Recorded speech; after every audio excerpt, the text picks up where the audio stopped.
Okay, so we're on December 20th. It's the 20th bag of coffee. So we've come a long way. Today we're in Ecuador, and I took a look at the elevation and the process today, and I was a bit surprised. It's Ecuador, I figured, I don't know, close to the equator. I kind of figured it would be a low elevation coffee, just a standard run of the mill.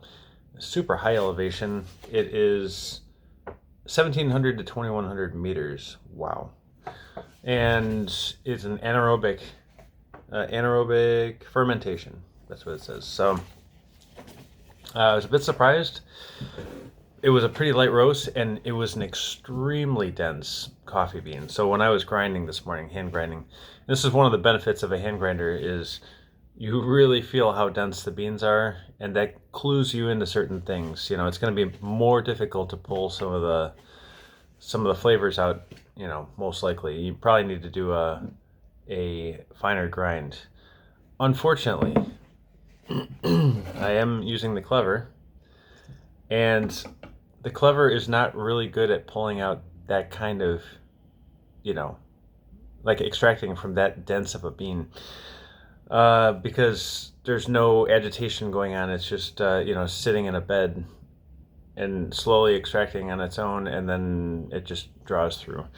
I really wish I had my V60 here for this one, but I don't, because then I would have to bring like a hot plate and a pour over kettle. If I'm in a hotel, I can use like their whatever kettle, because I'm just dumping a bunch of water in there and then putting coffee on top. But with V60, you have to have a pour over kettle so you can control the flow rate very well. And I took a bus here, so it's not like I could carry all the equipment with me. So anyway, let's have a taste.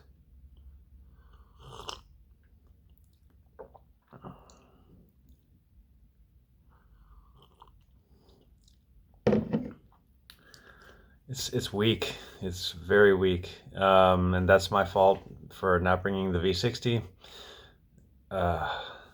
It's disappointing because from the aroma and just everything, like I was really pretty excited. I can tell that there's fruit in here. Like it's going to be a really interesting cup of coffee once I have the V60 going. And I'm going to do a finer grind. Wow, I mean, it hurt to grind this morning. It was like just cranking as hard as I could. But I got to go finer for sure for this one. And yeah, and there's got to be a lot of agitation. And I have to have the water as hot as humanly possible, I think.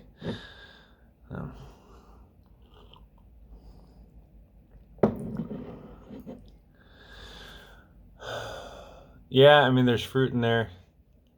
It does taste sort of like the cherry around the bean, but I mean it's so subtle and light, and it's really hard to hone this in. I might make a follow-up video once I get home. Yeah, I think I'll do that. So I'm gonna keep this one short, so I'm not wasting your time. And tomorrow's Burundi. Let's see, 1,700 meters. That's more manageable. Wash process, great.